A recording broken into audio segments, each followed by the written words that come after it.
I have had an identifiable song is probably "Who Are the People in Your Neighborhood, in your neighborhood?" Oh no! Not that song again! Please!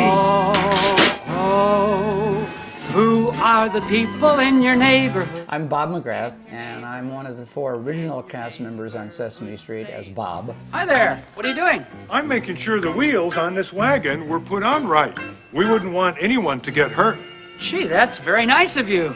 It's my job. My name's Ralph Nader. I'm a consumer advocate. Ralph was a guest in the show along with Martina Navratilova and Barbara Walters for sort of a nighttime spoof on our show. And we were doing People in Your Neighborhood, and Ralph Nader was the consumer advocate. Well, he came into the studio and he had been given the music and a track to learn.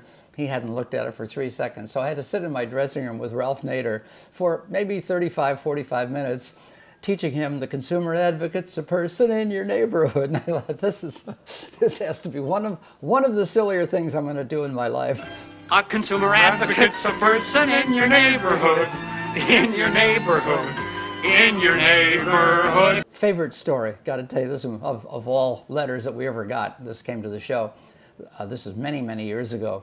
And this mother wrote in, she said her 3.5, 4-year-old came screaming into the room about 5:30 one morning, screaming, "Mommy, Mommy, my pillow!" And she said she and her husband sat bolt upright in bed and said, "What is it? What is it?" And she said very proudly, "It's a rectangle." So, you know, this was like the most wonderful discovery ever for this child at that age. And, you know, if a child, it's always been one of our philosophies in mind, if a child can discover something new on their own, discover it. It's always an experiment. The writers this year will say the 41st experimental season of Sesame Street.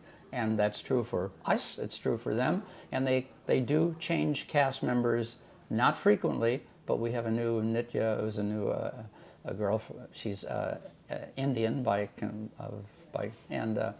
so they try and keep the show. You know, I'm kind of getting of the dinosaur age on the show, right? So who knows? Yes, they could give me a pair of golden crutches next year for all I know.